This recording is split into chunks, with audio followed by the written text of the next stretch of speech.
Hello welcome back to my YouTube channel. ਮੈਂ ਤੁਹਾਡਾ ਆਪਣਾ ਸ਼ਮਸ਼ੇਰ ਤੇ ਕਾਫੀ ਨਜ਼ਾਰਾ ਆਇਆ ਕੱਲ ਤਾਂ ਮੈਚ ਦੇਖ ਕੇ ਕਿ ਨਹੀਂ ਆਇਆ ਸਹੀ ਦੱਸੋ। ਮੈਨੂੰ ਤਾਂ ਖੂਬ ਨਜ਼ਾਰਾ ਆਇਆ। ਵੈਸੇ ਪਹਿਲਾਂ ਤਾਂ ਸ਼੍ਰੀਲੰਕਾ ਨੂੰ ਕਾਂਗਰਸ ਕਿਉਂਕਿ ਉਹ ਮੈਚ ਜਿੱਤ ਚੁੱਕੇ ਨੇ, ਆਪਾਂ ਹਾਰ ਚੁੱਕੇ ਨੇ ਤੇ ਆਪਾਂ ਹੁਣ ਉਮੀਦ ਲਾ ਕੇ ਬੈਠੇ ਹਾਂ ਕਿ ਅਫਗਾਨਿਸਤਾਨ ਜਿੱਤੂ ਹਾਰੂ ਆਪਾਂ ਸਪੋਰਟ ਕਰਾਂਗੇ ਅਫਗਾਨਿਸਤਾਨ ਨੂੰ ਕਿਉਂਕਿ ਉਹ ਜਿੱਤੂਗੀ। ਫਿਰ ਸ਼ਾਇਦ ਆਪਾਂ ਨੂੰ ਫਾਈਨਲ 'ਚ ਜਿੱਥੋਂ ਤੱਕ ਕਿ ਉਮੀਦ ਹੈ ਕਿ ਆਪਾਂ ਹੁਣ ਫਾਈਨਲ ਤੋਂ ਲਮਸਮ ਬਾਹਰ ਹੀ ਹਾਂ, ਚਾਂਸਿਸ ਬਹੁਤ ਘੱਟ ਨੇ। ਤੇ ਅੱਜ ਦਾ ਰਿਐਕਸ਼ਨ ਆਪਾਂ ਇਸ ਇੱਕ ਵੀਡੀਓ ਦੇ ਵਿੱਚ ਮੈਂ ਕ੍ਰਿਕ ਕਾਮੇਡੀ ਆ ਉਹਦੇ ਵਿੱਚ ਅਰਸਲੈਨ ਨਸੀਰ ਆ ਜਿਨ੍ਹਾਂ ਨੇ ਮਤਲਬ ਦੱਸਿਆ, ਉਹਨਾਂ ਨੇ ਪੂਰੇ ਐਨਾਲਿਟਿਕਸ ਦਾ ਕਵਰ ਅਪ ਕਰਕੇ ਇੱਕ ਕਾਮੇਡੀ ਟਾਈਪ 'ਚ ਬਣਾਇਆ ਵਾ। ਕਾਫੀ ਵਧੀਆ ਵੀਡੀਓਜ਼ ਹੁੰਦੀਆਂ ਵਾ, ਮੈਂ ਦੇਖਦਾ ਵੀ ਰਹਿੰਦਾ ਵਾਂ ਤੇ ਆਈ ਹੋਪ ਕਿ ਅੱਜ ਤੁਹਾਨੂੰ ਵੀ ਦਿਖਾ ਰਿਹਾ ਵਾਂ ਤੇ ਕਾਫੀ ਇੰਟਰਸਟਿੰਗ ਤੇ ਕਾਫੀ ਲਾਜਵਾਬ ਹੋਣ ਵਾਲੀਆਂ।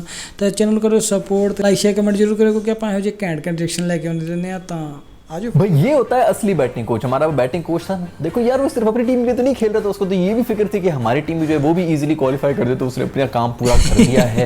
जिस तरह हमारा उमर गुल जो है वो अफगानिस्तान के लिए कोच बना हुआ, उसी तरह इंडिया का रोहित शर्मा भी जो है वो हमारा कोच ही था ना, बैटिंग कोच, तो उसने कुर्बानी दे दी है ताकि हमारी टीम के लिए आसानी हो जाए। इंडिया हार चुका है श्रीलंका से और तकरीबन आउट हो चुका है इस टूर्नामेंट से बाहर, और मुझे तो ना इनके ओवर कॉन्फिडेंस के ऊपर जो है वो आश्वस्त करना पड़ेगा। मेरे ख्याल में इरफान पठान साहब जो है उन्होंने ये पिछला मैच हारने के बाद ही ट्वीट कर दिया था कि नेक्स्ट संडे को देख लेंगे। नेक्स्ट संडे को आपने क्या देखना है, फ्लाइट के टाइमिंग वगैरह देखने क्या देख रहे हैं इनकी जो कॉन्फिडेंस होता है ना, ये मुझे बाकी टीमें क्या करने के लिए आई थी आपके ख्याल में? वो क्या ग्राउंड के अंदर अचार सुखाने के लिए बैठे हुए थे? वो भी खेलने के लिए आए थे यार। कोई एक मैच भी हार देते तो इंडिया का मुश्किल था, लेकिन कोई टेंशन नहीं, उनको अगले संडे की टेंशन पड़ी हुई है। हम लोग इंडिया से जीत के भी इसी टेंशन में कि कहीं श्रीलंका से ना आ जाए, कहीं अफगानिस्तान से ना आ जाए, कहीं ये ना हो जाए, कहीं वो ना हो जाए, फिर भी हम लोग टेंशन में, लेकिन ये लोग फुल कॉन्फिडेंस में थे। खैर पाकिस्तानियों के लिए फिट किस्म का मैच हो गया क्योंकि हमें इस दफा जो है ये वाहिद एक ऐसा मैच है जिसको बैठ के पीछे से बैठ के मैं ऐसे ही चने खाते हुए देख रहे थे, हमें कोई किसी की टेंशन नहीं, कोई हार्ट अटैक नहीं आया हमें, वरना तो हमारे जो भी मैच होते हैं उसके अंदर एंड के अंदर हमारा बीपी जो है वो लो हो जाता है, मुंह से कंफर्म झाग निकल रही होती है। बहुत अच्छे से ये जोक जो है हमें पिछले 18 साल से हम पे पेल रहे थे, तो मैंने कहा मैं भी पेल दूं कि आप तो बैक टू बैक 2 मैचेस हार चुके हैं, तो आपके जो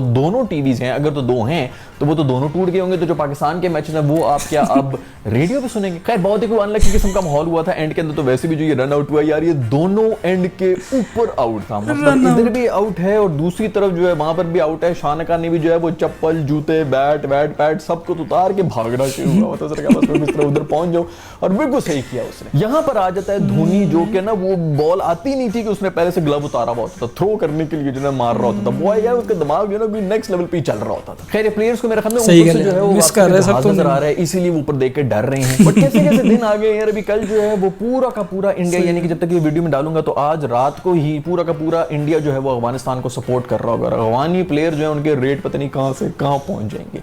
उनको पता है कि अगर इस मैच के अंदर हमने परफॉर्म कर लिया तो हमारे आईपीएल के अंदर कॉन्ट्रैक्ट, आईपीएल तो छोड़ो, इन्होंने बॉलीवुड की भी कॉन्ट्रैक्ट इनके लिए रख देने, इन्हीं की जो नबी और अरशद खान वगैरह जो भी है ना उनके साथ नाच रहे होंगे वो दीपिका पडुकोण के। खैर भाई जो श्रीलंका से हारे ना, असल में श्रीलंका से नहीं हारे, ये वो पाकिस्तान से हारे जो 1-2 दिन पहले इनको मिली है, वो उनके हिसाब के ऊपर मैं कहता हूँ जो मर्जी जीत जाए, जितना मर्जी टूर्नामेंट से जीत जाए, इनको एक पाकिस्तान की जो हार होती है ना वो 10 साल पीछे लेके चली जाती है। ये वही उनके असहाब के ऊपर सवार थी कि हम पाकिस्तान से हार गए, उसी प्रेशर के अंदर जो है ये मैच भी हार गए थे। आई किड यू नॉट, मुझे पता था किस तरह कुछ होना है, अगर और कुछ होना है कि नहीं होना तो ये जीतेंगे बहुत ही मर के, ये तो मुझे कंफर्म पता था। यही मैच अगर इनका पहले श्रीलंका के खिलाफ हुआ होता ना तो किसी और ही तरह ये खेल रहे थे। ये पाकिस्तान से हारने के बाद श्रीलंका के सामने गए हैं, इसीलिए इनके ऊपर ये सवार हुआ था और इनसे बिल्कुल परफॉर्म ही नहीं हुआ। खैर मुझे तो ये शर्मे की हालत के ऊपर तरस आ रहा है, ये बेचारा बहुत ही ज्यादा दिल के ऊपर ले गए तो फट गए। इसने इतना पिछले 20 साल की क्रिकेट में नहीं लिया होगा जितना ये पिछले 2 मैचेस के अंदर इसने ले लिया। प्लेयर के ऊपर चीख रहा है, फट रहा है, इमोशनल हुआ है, वो बेचारा मासूम जो अर्शदीप है उसके ऊपर उस दिन जो उसने रिएक्शन शो किया था जब उसने कैच ड्रॉप किया था, ठीक है गुस्सा तो बनता है, गाल गलौज भी चलती है, बट बहुत ही थोड़ा सा ज्यादा ओवर हो चुका था, बहुत ही ज्यादा ओवर हो चुका था रिएक्शन।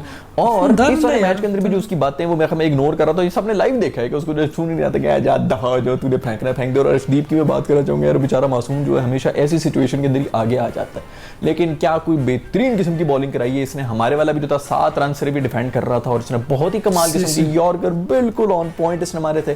और अभी भी जो लास्ट ओवर इसने कराया बहुत ही कमाल कराया कि लास्ट बॉल तक बात पहुंच चुकी थी, 2 बॉलों के ऊपर 2 रन चाहिए थे बेहतरीन किस्म के। इस प्रेशर सिचुएशन में मेरा ख्याल में इसको 19वां ओवर देना चाहिए, 20वां ओवर भूवी को दे दिया करो, क्योंकि भूवी ने जो है उस दिन भी जो है 19 रन खाए थे हमारे खिलाफ और अभी मेरे ख्याल में 16-17 रन खा लिए। पिछले कोई 7-8 सालों से ये जितने भी इंडियंस है ना वो सिर्फ आईपीएल के पैसों की ही शोबाजी कर रहे हैं कि हमारा इतने में आईपीएल हो जाता है, हमारे इतने पैसों में होता है, रखो यार अपने पास ही सारे पैसे रखा करो। मैं तो पहले भी एक वीडियो के अंदर कह चुका हूँ कि इनको चाहिए कि अपना आईपीएल का जो टूर्नामेंट है ना उसी का नाम बदल के कोई एशिया कप रख लिया करें किसी मौसम में, कभी उसको वर्ल्ड कप कह दिया करें, ताकि उधर ही आपस में खेल के जो जीत जाए करें और बस दुनिया में नंबर 1 है आप, उधर ही दुनिया में। सब लोग कह रहे हैं कि मैचेस के अंदर टॉस का बहुत बड़ा हाथ है, लेकिन इतना भी सही नहीं है। यहाँ पर जो टॉस के बारे में ज्यादा बात की जाती है ना वो तब की जाती है जब ड्यू जो है वो आ जाती है। तो सेकंड इनिंग्स में जब आप चेस कर रहे होते हैं 15-16 ओवर के बाद जो है वो बॉल के अंदर कुछ भी नहीं होता, इतना ड्यू होता है कि बॉल जो है फूल की इतनी बड़ी फुटबॉल बनी हुई थी। स्पिनर्स तो बेचारे कुछ कर ही नहीं सकते। इस मैच के अंदर भी ड्यू कोई नहीं आई, जितने भी पिछले मैचेस हुए उसके अंदर भी ड्यू फैक्टर नहीं आया था। और अभी भी आप देखें तो इस मैच के अंदर किसी ने कम बैक किया तो वो स्पिनर्स नहीं किया। तो अगर ड्यू होती तो स्पिनर्स बेचारों से तो बॉल पकड़ी नहीं जा रही होती, स्पिन करना तो दूर की बात है। टॉस का इतना भी बड़ा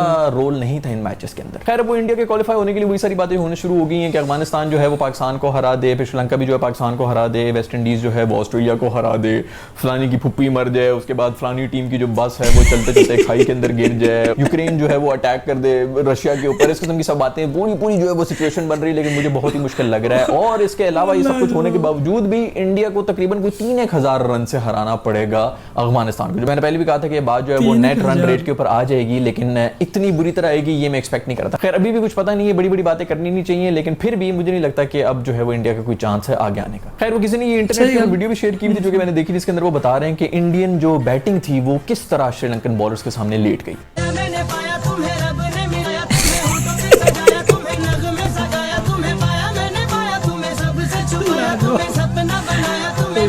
मुझे तो गुस्सा इस बंदे के ऊपर आया हुआ है जिसने सारी की सारी फॉर्म जो है ना सिर्फ पाकिस्तान के खिलाफ निकालनी होती है कि जितनी मैचेस होते हैं या तो हांगकांग वगैरह के ऊपर रन्स बना रहा होता है या फिर जितनी मैचेस होते हैं उनके ऊपर इसी तरह आउट हो रहा होता है। सारी फॉर्म जो है तूने बस पाकिस्तान के खिलाफ ही गुजारनी है। खैर इसका नया बयान भी आ गया जिसके अंदर ये कह रहे हैं कि जो कुछ भी करता है वो ऊपर वाला ही करता है। तो वही वाली बात होगी जो हम पिछली 5-6 वीडियो से बात कर रहे थे कि ये बात ही कुछ और है, ये थिंकिंग ही कुछ और है, रियलाइजेशन ही कुछ और है जिसके ऊपर वो चल पड़ा है। तो ये कोई ऐसे नहीं था कि ये फॉर्म से आउट था, ये स्पिरिचुअल अवेकनिंग इसको कहते हैं। इसके अंदर जो इंसान क्वेश्चन करता है उन्हीं सब चीजों को जो बचपन से बताया जाता है कि ये अचीव कर लो, फिर ये अचीव कर लो, फिर ये अचीव कर लो, और हम इसी कोशिश में होते हैं कि उसको अचीव कर लें और वो अचीव करने से पहले ही हम लोग मर जाते हैं। तो हमें पता नहीं चलता कि क्या है ऊपर जाके। जब ऊपर जाके अचीव कर लेते तो आपको पता चलता है ऊपर भी कुछ नहीं, वहां पर आप रियलाइज करते हैं और वहां पर आके जब इस किस्म का बंदा पहुंच जाता है तो फिर वो क्वेश्चन करना शुरू हो जाता है। तो यही इस किस्म के क्वेश्चन थे, इसी की रियलाइजेशन थी। मेरा ख्याल में 1-2 साल और क्रिकेट खेलो दोस्त और फिर जो है इसी बात चलते रहो। बिल्कुल सही बात है, इसी के ऊपर चलना है आपने। लेकिन ये थर्ड अंपायर की जो डिसीजन थे इसके बारे में बात करना चाहूंगा क्योंकि ये पहले भी जो मैच हुआ था सबसे पहले मैच अंदर ही मैंने बात किया था। फिर उसके बाद अभी आसिफ अली वाला डिसीजन भी जो था उसके ऊपर भी जो है 1.5 मिनट देख रहे थे कि आवाज आई है नहीं आई है, ये हुआ है वो नहीं हुआ। अभी फिर जो है एक और थर्ड अंपायर जो है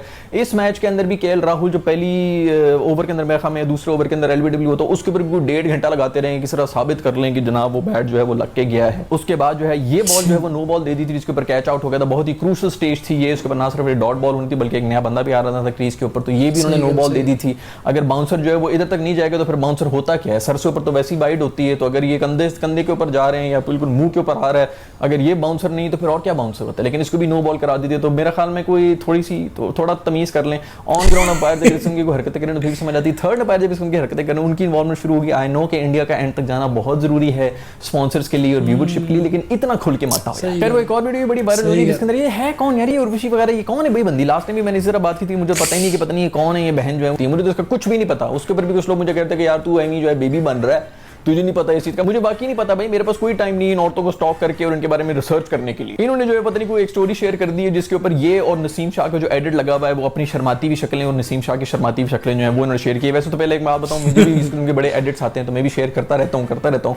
बाज़ औक़ात इंसान नहीं देखता है कि उसके अंदर क्या चल रहा है और क्या नहीं हो रहा है, लेकिन फिर भी अगर ये कर रही है तो यार बहन माफ कर दे यार, तू साइड पे जा यार, वो छोटा बच्चा है यार। अगर तेरी टाइम के ऊपर शादी हुई होती ना बहन तो इतना एक तेरा बेटा ही होना था। साइड पे हो जाए यार। वो पता नहीं निब्बा निब्बी थे इनके आपस में कोई क्रिकेटर जिनके ब्रेकअप हो गए हैं तो भी ब्रेकअप उसको साड़ने के लिए जो अपने निब्बे के लिए पता नहीं इस किस्म की हरकतें कर रही हो। भी जा यार साइड पे, टाइम ना जाया करो यार हमारा, निकलो बाहर। खैर एक और वीडियो बड़ी वायरल हो रही है जिसके अंदर कोई इंडियन जर्नलिस्ट है जो कि बार बार इस बात के ऊपर बहुत जोर दे रही है कि उन्होंने रिजवान से कह दिया कि मेरे से पिक्चर लें, तो उन्होंने कह दिया कि जी मैं लड़कियों के साथ अकेले में पिक्चर नहीं लेता, आप किसी और को लें। तो बहुत उनको जो है वो शौक लग रहा था और उन्होंने फिर भी बहुत फोर्स किया कि नहीं मैंने आपके साथ अकेले में ही लेनी हो। जब उसने अकेले में ले भी ली तो वो काफी दूर खड़ा हो गया, तो उसके भी बातें हो रही, इसके ऊपर डिबेट होना शुरू हो गई। मुझे ये बताएं कि क्या कंसेंट सिर्फ लड़कियों का ही होता है? क्या मर्दों का कोई कंसेंट नहीं होता भाई? वो किसी औरत के साथ खिंचवाए, किसी बकरी के साथ खिंचवाए, किसी खोते के साथ, पुप्पी के साथ, जिस मर्जी के साथ वो खिंचवाए। सिर्फ यहाँ पर चूंकि रिलीजन इन्वॉल्व हो रहा है तो इसलिए इसके बारे में कोई भी जो वोक लोग हैं वो बात नहीं करेंगे। यहाँ पर मर्दों के कंसेंट के बारे में या उनके बारे में कौन बात करेगा? जब उस बंदे का जब वो कंफर्टेबल नहीं है किसी चीज के लिए तो हम कैसे उसको फोर्स कर सकते हैं? और हम इसके ऊपर डिबेट क्यों करें? कोई नहीं फोर्स उसने सही किया कि गलत किया। खवातीन पर जब कोई बात आती है तो फिर तो कोई सवाल ही पैदा नहीं होता कि उसके बारे में उसके ऊपर कोई क्वेश्चन भी कर सके। लेकिन अगर मर्द इस की बातें कर रहा हो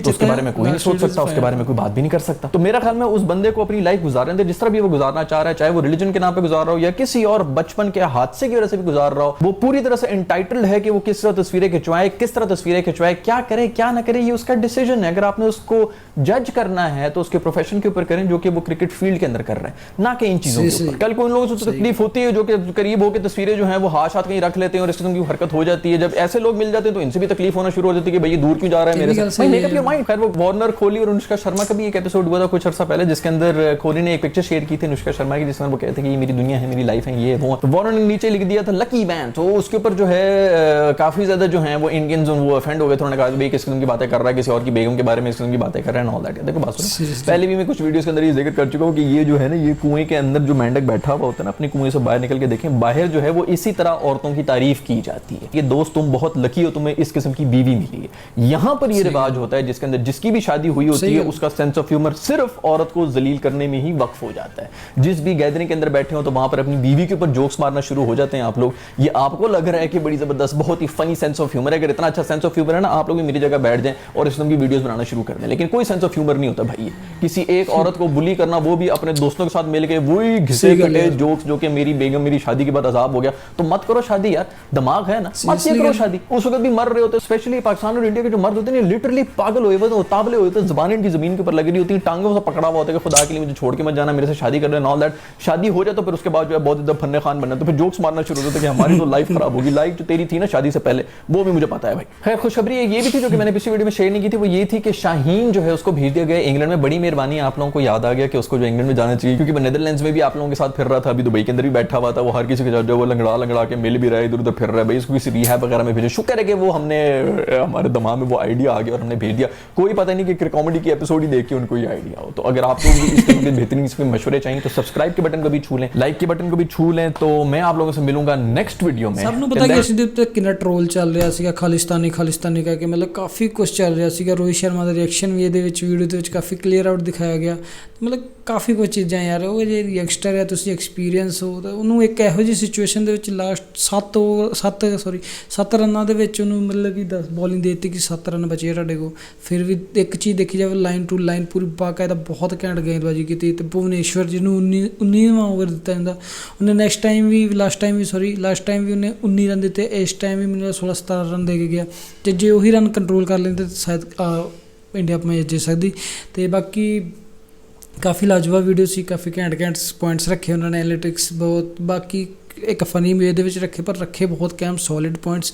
ਅਤੇ ਜਿੱਦਾਂ ਅਨੁਸ਼ਕਾ ਸ਼ਰਮਾ ਦੇ ਉੱਤੇ ਕਾਫੀ ਟਰੋਲ ਕੀਤਾ ਸੀ ਕਿ ਯੂ ਲੱਕੀ ਮੈਨ, ਅਤੇ ਲੋਕਾਂ ਨੂੰ ਇਹ ਕਿ ਪੜ੍ਹਨਾ ਸਮਝ ਆਉਂਦੀ ਨਹੀਂ ਕੁਛ, ਬਸ ਆਪਣੇ ਪੁਆਇੰਟ ਆਫ ਵਿਊ ਰੱਖ ਦੇਣੇ ਆ।